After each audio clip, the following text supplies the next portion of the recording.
Hello wears, நம்ம miss எப்படி இருக்கிறீங்க?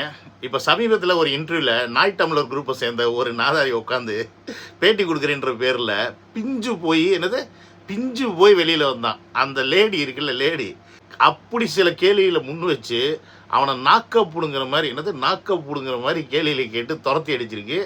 அந்த நாதாரியோடைய சில முன்னெடுப்புகள், அந்த பேட்டியில் வச்ச சில முன்னெடுப்புகளுக்கு நம்மளும் கொஞ்சம் திருப்பி கொண்டு அடிக்கணும்ல. அப்போ தான் எல்லாருக்கும் சந்தோஷமாக இருக்கும். வாங்க போய் செய்வோம், வச்சு செய்வோம். என்னோட சேனலுக்கு யாராவது ஃபஸ்ட் டைம் வரீங்கன்னா சப்ஸ்கிரைப் பண்ணிட்டு பெல் பட்டன் ஷேர் பண்ணுங்கள். மறக்காமல் கமெண்ட்ஸ் போட்டு போங்க. வாட்ஸ்அப் குரூப்பில் சேரணும் அப்படின்னா லிங்க் டிஸ்கிரிப்ஷனில் இருக்குது, அதை கிளிக் பண்ணி ஜாயின் பண்ணிக்கலாம்.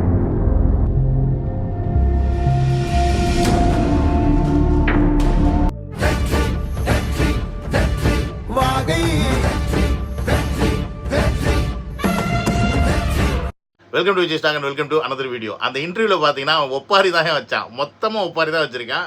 அந்த ஒப்பாரி என்ன அப்படின்றத இந்த வீடியோவில் நம்ம பார்க்க போகிறோம்.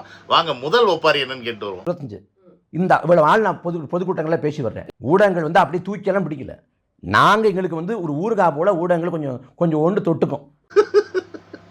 ஊறுகா மாதிரி தொட்டுக்குதா? ஊறுகா மாதிரி தொட்டுக்குது. அப்பப்போ உங்களை ஊறுகா மாதிரி தொட்டுக்கிறாங்க, தெரியுதுல்ல? ஊறுகா மாதிரி தான் உங்களை மீடியா சேனலில் தொடுதுன்னு தெரியுதுல்ல? அப்போ உன்னோட நிலை என்னன்னு புரிஞ்சுக்கடா பக்கி. உன்னோட நிலை என்னன்னு புரிஞ்சுக்க. புலின்னு பெருமையாக பீத்திக்கிட்ட மட்டும் பத்தாது. புலியோட தன்மை என்னன்னு புலிக்கு தெரியணும், புலியோட தன்மை என்னன்னு மற்றவங்களுக்கும் தெரியணும். உதாரணத்துக்கு ஒன்று சொல்கிறேன். காட்டில் புலி பலமானது தானே, ஏன் நேரடியாக போயிட்டு ஏதாவது ஒரு மிருகத்தை அடிக்க வேண்டியது தானே? ஏன் புலி பதுங்கி பாயுது? ஏன்னா புலிக்கு தெரியும் நம்ம நேரடியாக போனோம்னா நமக்கு தீனியே கிடைக்காது, எல்லா மிருகமும் ஓடி போயிருன்னு. அதே அங்கே இருக்க மிருகங்களுக்கும் தெரியும் புலி எவ்வளோ பலசாலி, அது வந்துச்சுன்னா நம்மளை அடித்து கொண்டுரும் அப்படின்னு சொல்லிட்டு அது ஓடுது. ஸோ விச் மீன்ஸ் புலியாகவே இருந்தாலும் அதுக்கு தீனி வேணும்னா பதுங்கி தான் பாயணும், இல்லைன்னா பட்னி கிடந்து சாவணும். அந்த நிலமை தான் அந்த நிலமை தான் நீங்கள், அந்த நிலமை தான் நாய் டம்ளர். புரியுதா? ஸோ நீங்கள் என்னன்னு முதல்ல உங்கள் தராதரம் என்னன்னு தெரிஞ்சுக்கங்கடா. உங்கள் தராதரம் என்னன்னு தெரிஞ்சுக்கிட்டு அரசியல் களத்தில் எப்படி மக்களில் கவரதுன்னு பாருங்கள். அதை விட்டுட்டு நான் புலின்னா கொட்டை எடுத்த புள்ளியிலே தான் நீங்கள் நாட்டுக்குள்ளே திரிவீங்க. அதுதான் இப்போ நடந்துகிட்டு இருக்கு. ஊடகத்தை குறித்து இவ்வளவு புரிதல் இருக்கிற நாம் தமிழர் கட்சி இப்ப மேடை ஏறணும்னு திரு சீமான் அவர்கள் அணில்கள் பத்தி பேசுறாரு. இல்ல அது அங்க பேசுனதை பார்க்க முடிஞ்சது. இப்போ ஒரு கரண்ட் கட் ஆயிடுச்சு அப்படின்னா கீழே இருந்து அணில் ஒயரை கட் பண்ணிடுச்சு அப்படிங்கிறாங்க. இந்த மாதிரி விஷயங்கள் எல்லாம் முன்னிறுத்தும் பொழுது திரு விஜய் அவர்களை ரொம்ப தீவிரமா நாம் தமிழர் கட்சி எதுக்குது அப்படிங்கிற மாதிரி பார்க்க முடியுது. நீங்க கொள்கைகளை எதிருங்க, கோட்பாடுகளை எதிருங்க, தொண்டர்களை விமர்சனம் செய்யறது எப்படி நியாயமா இருக்கும்? அந்த தொண்டர்கள் யாருமே நாம் தமிழர் கட்சிக்கு வாக்களிக்கவே இல்லையா? இப்ப நாம் தமிழர் கட்சிக்கு அந்த தொண்டர்கள் யாருமே வாக்களிச்சிருக்கவே மாட்டாங்களா? அழிச்சிருக்கலாம், அழிக்காம இருக்கலாம். ஆனா அப்ப தொண்டர்களோட வாக்கு வேணாம். இந்த செயல்பாட்டுல அனுமதிக்க முடியாது. என்னது வாக்கு அழிச்சிருக்கலாம், அழிக்காம இருந்திருக்கலாமா? வாக்கு அழிக்காம தான் நீங்க 8.2% வாங்கினீங்களா போன எலெக்ஷன்ல? ஏன்டா இப்படி பச்சை போய் புழுகுறீங்க? ஓகே, உங்க குடும்பம் உங்க கோஷ்டியே அப்படி தானே, நேற்று ஒன்று பேசுவீங்க, இன்னைக்கு ஒன்று பேசுவீங்க. அதெல்லாம் இருக்கட்டும். எங்களுக்கு கொள்கை கோட்பாடு இல்லைன்னு சொல்றீங்கல்ல, உங்களுக்கு உங்க தலைவர்கள்லாம் கொள்கை கோட்பாடு இருக்குல்ல. அப்போ கொள்கை கோட்பாடு உரிய ஒரு தலைவர் இல்லை அந்த கட்சியை வழிநடத்தும் ஒரு ஒருங்கிணைப்பாளர், வாட் எவர் இட் இஸ், நீங்க ஏன் தாழ்ந்து போறீங்க? நீங்கள் எதுக்கு அணில்கள் அப்படி இப்படின்னு விமர்சனம் பண்ணுறீங்க? இப்போ கொள்கை கோட்பாடு இல்லாத கூட்டம் நாங்கள் உங்களை ஆம குஞ்சுன்னு பேசலாம், நாய் டம்ளர்னு பேசலாம், நாதாரின்னு பேசலாம், அசிங்கமா திட்டலாம். ஏன்னா எங்களுக்கு தான் கொள்கை கோட்பாடு இல்லையே, உங்களுக்கு இருக்குல்ல. அப்போ நீங்கள் சோறை மட்டும் தின்னுங்கடா. நீங்கள் ஏன்டா பிய தின்றீங்க? நீங்கள் சொல்கிறது எப்படின்னா அவங்கெல்லாம் பிய தின்றாங்க அப்படின்னு சொல்லிவிட்டு, ஆனால் நாங்கள் திங்கலை, நீங்கள் தான் திங்கிறீங்க. நாங்கள் யாரையுமே விமர்சிக்கல. உண்மையாக சொல்ல போனால் எங்கள் தலைவர் உங்களை ஒரு சல்லி காசுக்கு பிரயோஜனம் இல்லாத ஒரு கட்சியை பார்த்து தூணு துப்பிட்டு போயிட்டார். என்னது தூணு துப்பிட்டு போயிருக்காரு. அப்படி இருந்தோம் நீங்கள் எதுக்கு தேவையை பற்றி பேசிகிட்டு இருக்கீங்க? கொள்கை கோட்பாடு இல்லாத கூட்டத்தை பற்றி பேசுகிற நீ கொள்கையோடு பேசு, நல்ல மரியாதையோடு பேசு, மக்களை மதிக்க தெரிஞ்சுக்க. உன்னை தேடி வரணும் அப்படின்னா நீ 4 பேர்கிட்ட மதிக்கிற மாதிரி பேசணும். 4 பேர் உன்னை ரெஸ்பெக்ட் பண்ணுற மாதிரி உன் தலைவன் நடக்கணும். இப்போ நான் பேசுகிறேன் அப்படின்னா என்ன மதிக்கிறாங்க மதிக்கல, ஏன்னா நான் தலைவன் கிடையாது. நான் தலைவனானா எப்படி பேசுவேன்னு எனக்கு தெரியும். ஆனால் இப்போ நான் ஒரு சாதாரண மக்கள், எல்லா மக்களுக்கும் இருக்கிற அதே கோபம், ஆதங்கம், ஒரு வெறி, தமிழ்நாடு நல்லா மாறணுன்ற எண்ணம் இதெல்லாம் இருக்குது. அதனால நான் பேசுகிறேன். ஆனால் ஒரு தலைவன் அந்த பண்புலேருந்து எப்படி இறங்கி வரலாம்? அப்போ எப்படி தலைவனாக இருப்பான்? அப்புறம் எப்படி நீ கொள்கை கோட்பாடு பற்றி பேசலாம்? உங்களுக்கு கொள்கை கோட்பாடு பற்றி பேசுறதுக்கு என்ன அருகது இருக்குது? இல்லை, அந்த கட்சி அப்படி தான் இருக்குது. ஏன்னா கட்சியோட கோட்பாடு மத சார்பற்ற சமூக நீதிங்கிறார்ல. சமூக நீதிக்கும் மதத்துக்கும் என்ன சம்பந்தம் இருக்குது? அப்போ மேலேருந்து கீழே வரைக்கும் யாருக்கும் எந்தவித தெளிவான பார்வை கிடையாது, புரிதல் கிடையாது, கோட்பாடு குறித்தான அந்த தெளிவான தீர்க்கமான எண்ணம் கிடையாது. வா வா வா என்ன கொஸ்டின்? இப்படிலாம் கேட்டு தான் எங்களை முட்டாளாகவும் நீங்களை புத்திசாலியும் காமிச்சிக்கிறீங்க. டேய், அதுக்கு நாங்கள் ஆளு கிடையாது. அது என்ன மத சார்பற்ற சமூக நீதினா என்ன? மதத்துக்கும் சமூக நீதிக்கும் சம்மந்தம் என்னன்னு நீங்கள் கேட்குறேன். அதானே ஃபஸ்ட்டு சமூக நீதினா என்ன? எல்லா மனிதர்களும் சமம், எல்லா மனிதர்களுக்கும் கிடைக்க வேண்டிய உரிமை, வாய்ப்பு, நீதி இது ஈக்குவலாக இருக்கணும் அப்படின்றது சமூக நீதி. கரெக்டா? சரி, இதில் மதத்துக்கும் சமூக நீதிக்கும் என்ன சம்மந்தம்? மத சார்பற்ற, அதாவது இந்தியாவை பொறுத்த வரைக்கும் இப்போ பிஜேபி எதை எடுத்துகிட்டு வருது? ஹிந்து நாடு, அதாவது ஹிந்துத்துவாவை முக்கியமாக கொண்டு வருது. இது ஒரு மதம். ஹிந்து மதம் என்ன பண்ணுது?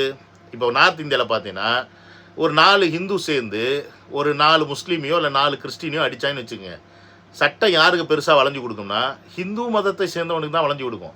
இங்கே முஸ்லீம்ஸ்க்கோ இல்லை கிறிஸ்டினுக்கோ வளையாது.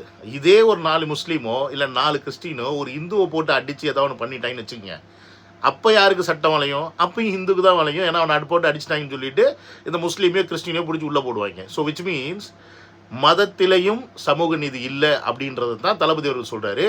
இதுக்கு பேர் தான் மத சார்பற்ற சமூக நீதி. புரியுதா? வெளிநாடுகளில், உதாரணத்துக்கு அரபு நாடுகளில், இப்போ இங்கே நாங்கள் இருக்கிறோம், இந்த ஊரில் அவன் கொலை செஞ்சாலும் கொலை தான், நான் கொலை செஞ்சாலும் கொலை தான். அவனுக்கு என்ன தண்டனையோ அதே தான் எனக்கும் தண்டனை. இதில் மாற்றம் இல்லை. ஸோ இதுக்கு பேர் தான் சமூக நீதி. புரியுதா? இல்லை, இந்த தான் மத சார்பற்ற சமூக நீதினு தளபதி சொல்லியிருக்காரு. ஸோ மதத்துக்கும் சமூக நீதிக்கும் சம்பந்தம் இருக்குடா தருதலை. ஆனால் நீங்கள் இந்த மாதிரி மக்களுக்கு புரிய வைக்காமல் மதம் வேற, ஜாதி வேற, சமூக நீதி வேற அப்படின்னு பிரித்து மக்களை புரிய விடாமல் வச்சுக்கிட்டு இருக்கிறது தான் இத்தனை வருட திராவிட அரசு. இதெல்லாம் நாங்கள் மாற்ற வந்துட்டோம், இதெல்லாம் நாங்கள் சேஞ்ச் பண்ண வரோம், நாங்கள் தமிழ் தேசியத்தை கொண்டு வரோம், நாங்கள் தமிழர்களுக்காக வரணும்னு சொல்லிட்டு இன்றைக்கி ஒன்றை நீ எல்லா கலிசட பயல்களும் என்ன பண்ணிட்டு இருக்கீங்கன்னா தமிழர்களுக்குள்ளேயே விரோதித்தனத்தை உண்டு பண்ணிட்டு இருக்கீங்க. நீங்கள் தமிழர்களுக்குள்ள தமிழ் உணர்வை வளர்க்குறேன்னு சொல்லிவிட்டு இன்றைக்கி ஜாதி உணர்வை வளர்த்துக்கிட்டு இருக்கீங்க. ஒவ்வொரு மேடையிலையும் அகமுடியாருக்கு ஒரு மேடை, தேவருக்கு ஒரு மேடை, வன்னியருக்கு ஒரு மேடை, பறையருக்கு ஒரு மேடைன்னு சொல்லிட்டு மேடையில் உட்காந்து ஜாதியை பற்றி பேசி திருப்பி பிரச்சனையை உண்டு பண்ண பார்க்குறீங்க. ஸோ இந்தியாவை பொறுத்த வரைக்கும் மத சார்பற்ற சமூக நீதினா தமிழ்நாடை பொறுத்த வரைக்கும் ஜாதியற்ற சமூக நீதி அப்படி தான் சொல்லணும். ஸோ இதை முதல்ல நீ புரிஞ்சுக்கடா தற்குறி பரதேசி. உன்னை யாரு வர சொன்னா அப்படிங்கிற விமர்சனத்தை நீங்க எப்படி வைக்கலாம்? இல்ல முதல்லங்க இல்ல திரு சீமான் அவர்கள் வைக்கிற விமர்சனம் அத நான் கேக்குறேன். 230 கோடியை விட்டு வந்தாரு அப்படிங்கறத ஒரு அற்பத்தனமான வாதம் இல்லையங்க. அது அவங்க சொல்லிட்டு போறாங்க. அவங்க கட்சியோட கொள்கை, நான் இத விட்டுட்டு வரேன் அப்படி அவங்க சொல்லிட்டு போறாங்க. சொல்லலாம், நாங்க திரும்ப சொல்ல கூடாது. இல்ல திரும்ப எதுவும் சொல்ல வேணாம். உன்னை யாரு வர சொன்னா அப்படி கேக்குறாங்க. இப்ப இவரை பார்த்து கேட்பாங்கல, உங்களை யாரு வர சொன்னாங்கன்னு கேட்பாங்கல. நாங்க கால தேவை, இனப்படுகொலை, இனம் அழித்தொழிக்கப்படுது. அப்போ இந்த இனத்துக்கு அரசியல் தேவைன்னு உணர்ந்து தெளிந்து உணர்ந்து இந்த களத்துக்கு வந்தோம். அக்கா இதுக்கு கொஞ்சம் தப்பான பதில் கொடுத்துட்டாங்க. தளபதி அவர்கள் 250 கோடி விட்டுட்டு வர்றாருன்றது கட்சியோட கொள்கை கிடையாது. அவருடைய உண்மையான நிலவரம் என்ன அதைத்தான் அவர் சொல்லியிருக்காரு. நான் உச்சத்தில் இவ்வளோ சம்பாதிக்கக்கூடிய ஒரு நபர், நான் விட்டுட்டு மக்களுக்கு சேவை செய்ய வரேன். விச் மீன்ஸ் நான் இங்கே உங்களை வைத்து பணம் சம்பாதிக்க வரல அப்படின்ற ஒரு விஷயத்தை மக்கள் மனசில் புகுத்துறாரு. ஏன்னா அரசியல்வாதிகள்னாவே திருடர்கள், அரசியல்னாவே சாக்கடை அப்படின்ற ஒரு எண்ணத்தை இந்த மக்கள் மனசில் விதைச்சது இந்த திராவிட அரசியலும் இன்னைக்கு பேசக்கூடிய இந்த தமிழ் தேச தருதலை அரசியல்களும். ஸோ அதனால அவர் விட்டுட்டு வர்றேன்னு சொல்கிறாரு. டேய், அவர் உண்மையாலே விட்டுறாரு வர்றாரு, அதனால சொல்கிறாரு. உங்கள் அண்ணன் என்னத்தை விட்டான் சொல்லு? அவன் கட்சி ஆரம்பிக்கும் போது என்னத்தை விட்டான்? அவன் பெரிய டைரக்டராக இருந்தானா? இல்லை. அவன் பெரிய கோடி சொன்னான் தானே? இல்லை. எதை விட்டுட்டு வந்தான்? அவன் எதையுமே விட்டுட்டு வரல, எல்லாத்தையும் திருடிட்டு வந்தான். நாம் தமிழர் கட்சியை திருடிட்டு வந்தான், ஸ்ரீலங்காலேருந்து பிரபாகர தலைவரை திருடிட்டு வந்தான், தமிழ் தேசியத்தை திருடிட்டு வந்தான். எல்லாத்தையும் திருடிட்டு வந்ததுக்கப்புறம் தான் உங்கள் அண்ணனுக்கு பேர், உங்கள் அண்ணனுக்கு புகழ், இன்னைக்கு இசூசு காரு, ஈசிஆர் பங்களா, பிள்ளைங்க அமெரிக்கன் ஸ்கூலு எல்லாம். எப்படி கட்சி ஆரம்பித்தது பிறகு உங்கள் அண்ணன் சம்பாதிச்சது?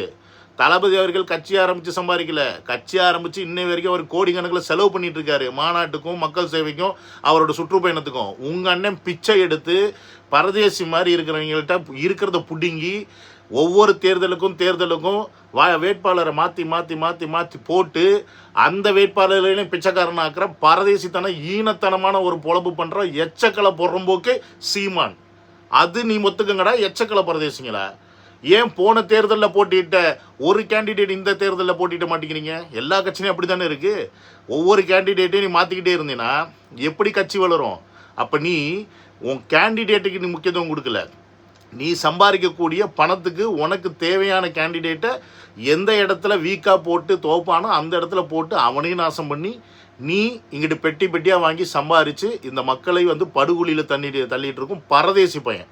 இப்பதான் இந்த இடத்துக்கு வந்தேன் உடனே திரு கமலஹாசன் அனுப்பிச்சு விட்டீங்க, இப்பதான் இந்த இடத்துக்கு வந்தேன் திருப்பி உடனே விஜய் அனுப்பிச்சு விடுறீங்க. இது எப்படி ஒரு கரெக்டான வாதமா எடுத்துக்க முடியும்? பேச்சுல தலையும் புரியாம வாழும் புரியாம வெட்டி ஒட்டி கேட்டீங்கன்னா பதில் சொல்ல முடியாது. நான் தெளிவா டேய், இந்த கேள்விக்கு நீங்களாம் நாக்க பண்ணிட்டு செத்துணும்டா. ஏன்னா உங்கள் கோட்பாடு, நீங்கள் எடுத்துகிட்டு வர கொள்கை, நீங்கள் எடுத்துகிட்டு வர தமிழ் தேசியத்து மேலே நம்பிக்கை இல்லாமல் தான் இப்போ இந்த பயம், இந்த பெதற்றல்லாம். ஏன்னா அரசியல்னா வந்து நீங்கள் மட்டும்தான் ஓடணுமா? டே, ரன்னிங் ரேஸில் கூட 4-5 பேர் சேர்ந்து ஓட்டி அதில் வின் பண்ணுறதுக்கு தாண்டா ஃபஸ்ட் ப்ரைஸு. நான் மட்டும்தான் அரசியல் களத்தில் ஓடுவேன், எவனுமே வரக்கூடாதுன்னா என்னடா இது? என்னடா எச்ச பொழப்பு இது? இந்த பயம் இருக்கிற பரதேசி எதுக்கு நீ அரசியல் களத்தில் வந்த? யாருக்காக அரசியல் களத்தில் வந்த? நீ இருக்கும்போது கமலஹாசன் வந்தார், நீ இருக்கும்போது விஜயகாந்த் வந்தார், நீ இருக்கும்போது விஜய் வர்றாருன்னா இத்தனை பேர் வர்றாங்கன்னா இவ்வளோனா என்ன பிடுங்கிட்டு இருந்தேன்னு நான் கேட்குறேன். உன்னால் என்ன பிடுங்க முடிஞ்சு தமிழ்நாட்டிலன்னு கேட்குறேன். உன்னால் தமிழ் மக்கள்கிட்டருந்து தமிழ் தேசிய உணர்வு உன்னால் உண்டு பண்ண முடியல அப்படின்னா நீ சரியான ஆள் கிடையாது, நீ தமிழர்களுக்கான ஆள் கிடையாதுன்னு மக்கள் வந்து உன்னை ஆல்ரெடி புரிஞ்சுக்கிட்டாங்க. அதனால தான் உன்னை செருப்பு கொண்டு அடித்து துரத்துறாங்க எங்கே போனாலும். ஸோ நீ ஒழுங்காக இருந்ததுன்னா, உண்மையால் தமிழ் தேசியத்தை பேசியிருந்தேன்னா இந்நேரம் தமிழ் மக்கள் உன்னை கொண்டாடி இருப்பாங்க. ஆனால் நீ வரும்போது தமிழர்களுக்காக பேசுகிற மாதிரி வந்துட்டு, தமிழ் மக்களுக்காக பேசுகிற மாதிரி வந்துட்டு, தமிழ் மண் வளம், நீர் வளம், அந்த வளம், இந்த வளம் இதெல்லாம் காக்கிற மாதிரி வந்து பேசிட்டு கடைசியில் வாக்கு அரசுன்ற ஒரு விஷயத்தில் நாங்கள் வந்து வரவே மாட்டோம், நாங்கள் வந்து கொள்கை கோட்பாடோடு தான் நிற்போம் அப்படின்னா குப்பையில தான் தூக்கி போடுவாங்க உன்னை. நல்லக்கண்ணு ஐயா வாழ்றாரு, 100 ஆண்டு ஆயிடுச்சு. அந்த நல்லக்கண்ணு ஐயாவுக்கு 80வது பிறந்த நாளில் 1 கோடி ரூபா பணத்தை கட்சி கொடுத்தப்ப அந்த பணத்தை அப்படியே திரும்ப கொடுத்து இதை மக்கள் சபைக்கு பயன்படுத்துங்க, இதை வச்சு நான் என்ன பண்ண போறேன் அப்படின்னு கேட்டார். இன்னைக்கு வரைக்கும் சாதாரண வீட்டில் தான் ஐயா நல்லக்கண்ணு வாழ்றாங்க. யாராவது வந்து நான் கோடியை விட்டு வந்தேன், நல்லக்கண்ணு அவர்கள் வந்து இப்படி வாழ்ந்தாருங்கிறதுக்கும் இன்னொரு அரசியல் தலைவர் வந்து இப்படி வாழ்றாங்கிறதும் அவங்களுடைய சாய்ஸ் நான் சொல்றேன். அவர் எங்கேயும் தம்பட்டாட்சியில நான் இப்படி வாழ்க்கை வாழ்றேன்ட்டு உண்மையா மக்களுக்காக பாடுபட்ட அதான் சொல்றேன், தயர் சாய்ஸ். அதான் சொல்றேன், நீங்க 250 கோடி விட்டு வந்தீங்க, நான் சொல்றேன் இது கேளுங்க. விட்டுட்டு வராரு சொல்லிருப்பாரு. ஆமாடா, நல்லக்கண் வந்தார், நல்லவர், அதனால் மக்களுக்கு திருப்பி கொடுத்தாரு. நீங்கள் நாதாரிங்க, அதனால் மக்கள்கிட்ட இருந்து பிச்சை எடுத்து நீங்கள் சோசா வாழ்றீங்க. அப்போ நல்லக்கண்ணு மாதிரி இருக்கிறவங்களும் அரசியல் பண்ண முடியும்ல தமிழ்நாட்டில்? எளிமையாக இருந்து அரசியல் பண்ண முடியும்ல? அப்போ உங்கள் அண்ணன் மயிருக்கு மட்டும் எதுக்கு வண்டி லொட்டு லொசுக்கலாம்? அவனையும் எளிமையாக இருந்து பண்ண சொல்லு. வாங்குறது திருடு நிதி தானே, திருடுறீங்களே, அவ்வளோ பேர் நீங்கள் கஷ்டப்பட்டு பிச்சை எடுக்கிறீங்களே, பிச்சை எடுத்துகிட்டு என்ன சொகுசு வாழ்க்கை மயிறு உங்கள் அண்ணனுக்கு தேவைப்படுது? உங்கள் அண்ணன் எங்கே சம்பாதிக்கிறான்? பதில் சொல்லு. விஜய் இவ்வளோ கோடி சம்பாதிச்சிருக்கான்றதுக்கு ப்ரூஃப் இருக்குது. உங்கள் அண்ணனுக்கு இதெல்லாம் எங்கேருந்து வந்துச்சு? எவன் கொடுத்தான்? எவன் கொடுத்தானே ப்ரூஃப் இருக்கு உங்ககிட்ட. சம்பாரிச்சானா? வேலை பார்த்து சம்பாரிச்சானா? அதுக்கு பதில் சொல்லுங்கடா. எந்த தருதலைங்களா அது? விஜயர்கள் சம்பாரித்த காசு, அதனால நான் என்னுடைய தொழில், என்னுடைய உச்சம், என்னுடைய கெரியர் எல்லாத்தையும் விட்டுட்டு நான் வரேன்னு சொல்கிறாரு. நல்லக்கண்ணு போன்றவர்கள் உண்மையாலுமே எளிமையான வாழ்க்கையை விரும்பி எளிமையான அரசியல் கட்டமைப்பு கொண்டு போகணுன்னு ஆசைப்பட்டிருக்காங்க. அப்போ அந்த மாதிரி தலைவர்களை நீ வழி நடத்தி போகிற, அந்த மாதிரி தலைவர்களை நீ பின்பற்றி போகிறேன்னா நீ அப்படி தானே இருக்கணும். நீ மட்டும் என்ன மயிருக்கு சொகுசு வாழ்க்கை வாழ்கிற? அப்போ அதெல்லாம் உதறி போட்டுட்டு போ, ரோட்டில் போ, பஸ்ஸில் பஸ்ஸில் போ. உங்கள் அண்ணனை எல்லா ஊருக்கும் பஸ்ஸில் போய் பிரச்சாரம் பண்ண சொல்லு. எதுக்கு காரு? என்ன மசுருக்கு காரு? சம்பாரிச்சானாவன்? சம்பாரிச்சானாடா சீமான்? எங்கடா சம்பாரிச்சாவன்? எந்த வேலை பாத்திரா சம்பாரிச்சான்? படம் எடுத்து சம்பாரிச்சானா? கோடி கோடியாக படம் எடுத்து சம்பாரிச்சானா? எதுக்கிட்ட சம்பாரிச்சாவன்? எப்படா அவனுக்கு இந்த வசதியான வாழ்க்கை? பிச்சைக்கார பயலுகளா? பிச்சைக்கார பயலுகளுக்கு என்னடா தெனாட்டு மயிர் பேச்சு? இவர் படம் அடிக்கிறப்ப பிளாக் டிக்கெட் விற்கன்னு சொல்லுங்க. 200 ரூபா பெருமானம் உள்ள அந்த டிக்கெட்டை 2000 ரூபாய்க்கு யார்ட்டு வித்தீங்க? இந்த கர்நாடகா பிரச்சனைக்கு ஏன் குரல் எழுப்பலை அப்படின்னா ஒரே காரணம், அப்படி குரல் எழுப்பினா கர்நாடகாவில் ஜனநாயகன் படம் ஓடலைன்னா அங்கே 20 கோடி வர்த்தகம் இருக்குது, அது பாதிக்கப்பட்டுரும். கேரளாவில் வந்து முல்லை பெரியாறு சிக்கல், அது தமிழ்நாட்டில் வந்து நம்ம அதை பேசினோம்னா கேரளாவில் ஜனநாயகம் படத்தை ஓட மாட்டேன், அங்கே 20 கோடி வர்த்தகம் இருக்குது, அது பாதிக்கப்பட்டுரும். அப்போ லாபரட்டை கணக்கு போட்டு கடைசி வரைக்கும் அவர் பேச மாட்டாங்க. உடனே வந்துருவீங்க பிளாக் டிக்கெட்டு காரணம். ஏன் உங்கள் அண்ணன் தானே டேரக்டர், அவனுக்கு தெரியாத பிளாக் டிக்கெட் யார் விற்கிறாங்க, எப்படி விற்கிறாங்கன்னு? அவனை வானத்துலேருந்து வந்தான், போய் கேளுடா அவன்கிட்ட. ஏன்டா இத்து போன ஈத்துற அவன்கிட்ட போய் கேளு, அண்ணன் எப்படின்னு பிளாக் டிக்கெட்லாம் விற்கிறாங்க, யாருன்னு விற்கிறாங்க? நடிகர் வந்து பிளாக் டிக்கெட் விற்கிறாங்களா, இல்லை ப்ரொடியூசர் விற்கிறாங்களா, இல்லை இந்த பிளாக் டிக்கெட் விற்கிற காசு எல்லாருக்கும் போய் சேருதா அப்படின்றது உங்கள் அண்ணன்ட்ட கேளு. அவன் ஒரு நல்ல டேரக்டராக இருந்தால் அவனுக்கு தெரிஞ்சிருக்கும், அவனே ஒரு இத்து போன ஈத்துற. அதனால அந்த பிளாக் டிக்கெட் விற்கிற வாய்ப்பு கூட அவன் படத்துக்குலாம் வந்திருக்க வாய்ப்பே கிடையாது, ஏன்னா படமே ஓடாது. ஸோ அதனால் இந்த பிளாக் டிக்கெட் மேட்டர்லாம் தூக்கி ஓரம் வை தம்பி. அதெல்லாம் யார் விற்கிறாங்க, எதுக்கு விற்கிறாங்க எல்லாம் தெரியும். அவளைங்க இந்த இப்போ கூலி படத்துக்கு 4500 ரூபா டிக்கெட் விற்கிறேன்னாங்க. இந்த ஆந்திராவில் வந்து பவன் கல்யாண் படத்துக்கு அரசாங்கமே உத்தரவு போட்டுருக்கு 1000 ரூபா வரைக்கும் டிக்கெட் போட்டுக்கலான்னு. அப்போ இங்கே டிக்கெட்டு யார் விற்கிறாங்க, என்ன பண்ணுறாங்கன்னு மக்களுக்கு எல்லாம் புரிதல் இருக்குது. இந்த பிளாக் டிக்கெட் மட்டும் வச்சு நீ ஓட்ட முடியாது. அப்புறம் என்ன சொல்கிறேன், ஜனநாயக படம் வந்துச்சுன்னா ஓகே, அங்கே ஒரு 20 கோடி பிரச்சனை, இங்கே ஒரு 20 கோடி பிரச்சனை, அதனால் இவரெல்லாம் பேச மாட்டார். சரிப்பா, நீ சொல்கிற மாதிரி நாங்கள் படம் நடிச்சு வச்சுருக்கோம், அடுத்த படம் ரிலீஸ் பண்ணோம், அவர் வந்து பயந்துக்கிட்டு வாய மூடிக்கிட்டு இருக்காரு எங்கள் அண்ணன். நீங்கள் தான் பெரிய பிடுங்கில, இத்தனை வருஷமாக என்ன மயிரை பிடுங்கினீங்க? ஏண்டா டேய், எத்தனை மயிரடா பிடுங்கினீங்க? அதான் பாண்டே வச்சு கிளின்னு கிழிச்சாரு ஒரு இன்டர்வியூவில். ஒரு அரசியல்னு தெரியுது இல்லை, காவேரி பிரச்சனை, முல்லை பெரியார் பிரச்சனை, அப்புறம் அரசியல் தெரியல. உங்கள் அண்ணன் 15 வருஷமாக களத்தில் தானே இருக்கான். ஏன் காவிரி நீரை பெற்றுத்தர முடியவில்லை? ஏன் முல்லை பெரியாரை பெற்றுத்தர முடியவில்லை? பேசிட்டு தானே இருக்கீங்க. 15 வருஷமாக ஸ்கூலில் டீச்சருங்க கிளாஸ் எடுக்கிற மாதிரி எடுத்துட்டு தாண்டா இருக்கிறீங்க. மேடியாக்கு மீடியாவுக்கு மீடியா உட்காந்து ஒப்பாரி தாண்டா வச்சுருக்கீங்க. வாங்கி கொடு. உங்கள் அண்ணனுக்கு வக்கு இருந்துச்சுன்னா வாங்கி கொடுத்துருக்கணும் இல்லையா? நீங்கள் இதெல்லாம் செஞ்சுட்டு பேசுங்கடா. நாங்கள் பேசிக்கிறோன்றீங்க. ஏன் செய்யலை? செஞ்சுட்டு பேசு. நாங்கள் பேசிங்களா பார்த்தீங்களா? அந்த 15 வருஷத்தில் எங்கள்கிட்ட ஆட்சி அதிகாரம் இல்லைனாலும் நாங்கள் பேசி காவிரி வாங்கி கொடுத்துருக்கோம், நாங்கள் முல்லை பெரியாரை வாங்கி கொடுத்துருக்கோம், நாங்கள் இந்தந்த விஷயத்தெல்லாம் மக்களுக்கு செஞ்சு கொடுத்துருக்கோம் அப்படின்னு பேசுங்க. பிரச்சனையை மட்டும்தானே பேசிகிட்டு இருக்கீங்க. இந்த பிரச்சனை இருக்குது, அதுதான் காலங்காலமாக இருக்குது, 70 வருஷமாக இருக்குது. அதை நீங்கள் பேசி தான் எங்களுக்கு தெரியுமா? எங்களுக்கு தெரியாதா? இல்லைன்னா சொல்யூஷன் என்னடா? இத்து போன ஈத்தரைகளா? 15 வருஷமா இங்கே பிடுங்க முடியல, இங்கே வந்து ஒப்பாரி வச்சுட்டு இருக்கான். திமுக அதிமுகவை எடுத்து நாம் தமிழர் கட்சி பேசல. இல்ல பேச மாட்டேங்கிறீங்கன்னு சொல்றாங்க. சமீப காலமா அது எதிர்ப்பு நிலை குறைந்து இருக்கிறது. யார் சொல்றா? தொடர்ந்து எல்லாரும் நாங்களே பாக்குறோம். திமுக, அதிமுக, பிஜேபி, காங்கிரஸ் எல்லாத்தையும் எதிர்த்து பேசிட்டீங்கப்பா, பேசிக்கிட்டே இருக்கீங்கப்பா, எல்லாம் ஓகே. இப்போ நீங்கள் விஜய் எதுவும் பேசுகிறீங்கப்பா, ஓகே. விஜயும் வரல, யார் திருப்பி வருவா? நீ வந்துருவியா சொல்லு. உன்னை ஓட்டு போட்டு மக்கள் தேர்ந்தெடுத்துருவாங்களா? டேய், 15 வருஷத்தில் டெபாசிட்டே வாங்க முடியல உங்கள் ஒன்னனால மயிராண்டி. அப்புறம் திமுக எதிர்த்து பேசுகிறோம், பிஜேபி எதிர்த்து பேசுகிறோம், காங்கிரஸ் எது பேசுகிறீங்க? பேசி யார் அந்த இடத்துல வந்து நிரப்ப போகிறா? நீ எதுக்கு வந்திருக்க? கல அரசியல் எதுக்கு வந்திருக்க? சிஎம் ஆகணும் தானே உங்கள் அண்ணன் வந்திருக்கேன். அப்போ சிஎம் ஆகிறதுக்கான வேலையை தானே பார்க்கணும். வாக்கு அரசுன்ற ஒரு விஷயத்தில் நாங்கள் வந்து வரவே மாட்டோம், நாங்கள் வந்து கொள்கை கோட்பாடோடு தான் நிற்போம் அப்படின்னா குப்பையில தான் தூக்கி போடுவாங்க உன்னை. This is democratic country. இங்கே ஓட்டு உரிமை எல்லாருக்கும் இருக்குது. ஓட்டு போட்டால் தான் நீ ஜெயிக்க முடியுன்றது உனக்கு தெரியுது. அப்போ அந்த ஓட்டு போடுறதுக்கு என்ன வழி பண்ணணுமோ அதை நீ செஞ்சுருக்கணும். இன்றைக்கி நீ 8% வாங்கிட்டேன் அப்படின்னு சொல்லிட்டுனா இந்த ஓட்டு இருக்கிறனால தானே பேசியிருக்க. இந்த ஓட்டு இருக்கிறனால தான் 8% கட்சியாக இருக்க. இல்லைன்னா நக்கிட்டு தான் போயிருப்பீங்க. நீங்கள் அப்படி கொள்கை கோட்பாடோடு இருக்கிறவன் என்ன மயிருக்கு எலெக்ஷனில் நிற்காத. அப்படியே நின்று நீ உன்னோட கொள்கை கோட்பாடை பரப்பி தமிழ் தேசியத்தை உண்டு பண்ணியிருப்பாக்கலாம். எதுக்கு அரசியல் களத்தில் வர? மக்களுக்கு நல்லது பண்ண தானே அரசியல் களத்தில் வர. அப்போ மக்களுக்கு நல்லது அரசியல் பண்ண வரணும்னா உனக்கு அதிகாரம் தேவையில்லை. அப்போ அந்த அதிகாரத்துக்கு வாக்கு தேவையில்லை. நாங்கள் போட்டா தாண்டா நீ சிஎம். இல்லைன்னா நீ என்னடா மயிறு? அந்த மயிறு கூட உனக்கு தெரியாமல் நீ என்ன பேசிகிட்டு இருக்க? கொள்கை உண்டு, கோட்பாடு உண்டு, கொள்கை உண்டு. அப்போ கொள்கை கோட்பாடோட கட்சி நடத்து, இல்லை கட்சியே நடத்தாது. அமைப்பு மாதிரி வச்சுட்டு கொள்கை கோட்பாடோட மக்களுக்குள்ளே தமிழ் தேசியத்தை ஊற்றேன் அப்படி கொண்டு வாங்க பார்க்கலாம். மயிராண்டி, உனக்கு இதெல்லாம் தேவைப்படுது, இந்த வாக்கெல்லாம் தேவைப்படுது. ஏன்னா நீ வசதியாக இருக்கணும், நீ இசுசு காரில் போகணும், இன்னும் பெட்ரா சம்பாதிக்கணும், பெட்டியாக வாங்கணும். அதுக்கு நாங்களாம் ஓட்டு போடணும். இன்னும் ஒரு அரசியல் கட்சி தலைவனா நீ காமிச்சுக்கணும், உன் பின்னாடி ஒரு கூட்டம் இருக்குன்னு. அதுக்கு தானே இந்த வேலை. இந்த ஈன பொழப்புலாம் நீங்கள் பண்ணுறீங்க தெரிஞ்சு தான் மக்கள் உங்களுக்கு செருப்பால் அடிக்கிறாங்க. இப்போ நாங்கள் எல்லாத்தையும் எதிர்த்து தான் பேசுகிறோம். விஜய் எதிர்த்து பேசுகிறோம். சரி, விஜய் எதிர்த்து பேசுகிறேன். இன்றைக்கி விஜய் கடுமையாக விமர்சிக்கிறேன். விஜய் நாளைக்கு வரல. விஜய் ஒருவேளை அரசியலுக்குள்ளே வரல. யார் இப்போ தமிழ்நாட்டில் சிஎம் இருந்திருப்பா? இப்போ சிஎம் அவர். அடுத்த வாட்டி திமுக தான் இருக்கும். விஜய் அவர்கள் வந்திருக்கனால இன்றைக்கி கள நிலவரம் மாறுது. இப்படிப்பட்ட நீங்கள் என்ன பண்ணணும்? விஜய் அவர்கள் வரும்போது, ஒரு தமிழன் உள்ள வரும்போது, அதுவும் பலத்தோடு வரும்போது, பண பலத்தோடு வரும்போது, மக்கள் பலத்தோடு வரும்போது அவங்க கூட கை வைக்காம ஒன்றுமே இல்லாத ஒரு கோட்பாடு கொள்கையை வச்சுக்கிட்டு நான் இவரை எடுக்கிறேன், அதனால இவர் வரவே கூடாது, இவர் வந்தால் தமிழ்நாட்டுக்கே வந்து என்னமோ தீய சக்தி வந்த மாதிரி ப்ரொபகண்டா பண்ணிகிட்டு இருக்கீங்களே. எவ்வளோ பெரிய அயோக்கியத்தனம். உங்களாலேயும் வந்து ஜெயிச்சு சிஎம் ஆகிறதுக்கான இன்ட்ரெஸ்ட் கிடையாது. புதுசாக ஒருத்தர் வந்து மக்கள் செல்வாக்கோடு வந்தால் அவனை வந்து நீங்கள் அயோக்கியன்னு சொல்லி வந்து முத்திரை குத்துவீங்க. அப்போ யார் தமிழ்நாட்டுக்கு வரணும்? அப்போ அதே திராவிட கட்சியில் தான் வரும். அப்போ நீங்கள் யாருக்கு வேலை பார்க்குற? திராவிட கட்சியில் தான் வேலை பார்க்குற. அப்போ அவங்கள்ட்ட பெட்டியாக வாங்கிட்டு இங்கே சொம்படிக்கிற. இந்த பொழப்புக்கு அவன்கிட்ட 4 பேர்கிட்ட வாங்கி குடிங்கடா, அப்பயாவது புத்தி வரும் உங்களுக்கு. உங்களோட யூடியூப் சேனல் எடுங்க, உங்களோட யூடியூப் சேனல் எடுங்க. ஒரு கடைசி வீடியோ யாரோடதுன்னு பாருங்க. திரு சாட்டித்திருமோட யூடியூப் சேனல் எடுங்க, கடைசி வீடியோ யாரோடதுன்னு பாருங்க. அவருடைய ஒவ்வொரு அணுகுமுறையையும் அவங்க விமர்சனம் பண்ணிக்கிட்டு இருக்காங்கிறதுனால தான் உங்களை சுத்தி இந்த கேள்விகள் வருது. அவர் வந்து அடக்குமுறைக்கு அடுக்குமுறைன்னு சொல்றாரு. உங்களோட சேனல் நீங்க சொல்லிருக்கீங்களா இல்லையா? சொன்னீங்களா இல்லையா? கார்த்தியா கேளுங்க. நீங்க எல்லாத்தையும் துண்டிச்சு விட்டு ஒரு கேள்வி பேச முடியாது. அம்மா ஆங்கரம்மா, நீ அந்த காலில் போட்டுருக்கிறது எடுத்து 2 அப்பு பலார்னு அப்புமா. அப்போ கூட அவங்களுக்குலாம் புத்தி வராது.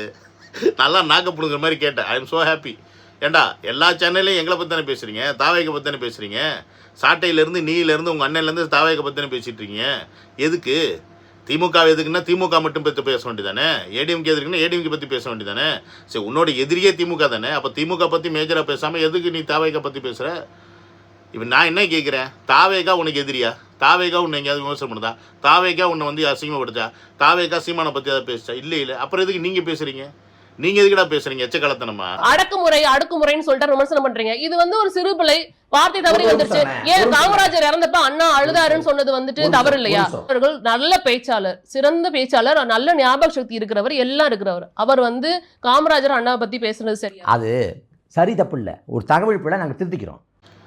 எங்கள் தலைவர் வந்து பேப்பர் வச்சு பேசுறதுல உங்களுக்கு தப்பாயிருச்சுன்னா அதை கிண்டல் பண்ணுவீங்க. ஆனால் அதே வந்து நீங்கள் பேசும்போது உங்கள் அண்ணன் ஓத்தாங்க அம்மா ஆச்சா பூச்சான்னு அசிங்கமாக மேடையில் உட்காந்து பேசும்போதெல்லாம் உங்களுக்கு தப்பாக தெரியாது.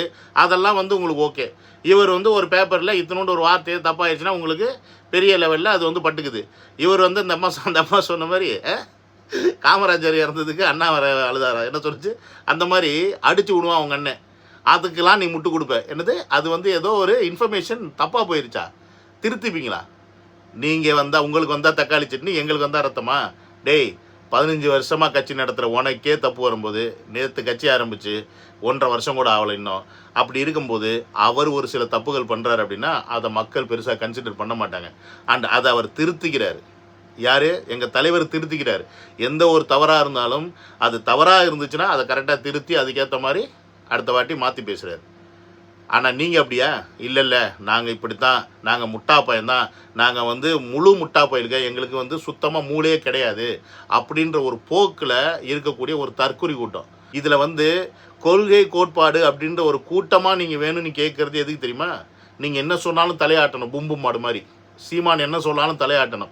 அதுக்கான ஒரு கூட்டத்தை வளர்த்தெடுக்கிறீங்க. இந்த கூட்டம் வந்து பார்த்தீங்கன்னா தீவிரவாதிகள் உண்டு பண்ணக்கூடிய கூட்டம். அவங்க தான் வந்து என்ன ஆர்டர் பண்ணுறாங்களோ அதை செய்வாங்க. அங்கே போய் குண்டு வைனா வைப்பாங்க, இதை போய் இது பண்ண பார்ப்பாங்க, மக்களுடைய பல நலனை பற்றி பார்க்க மாட்டாங்க, என்ன வேணால் செஞ்சுருவாங்க.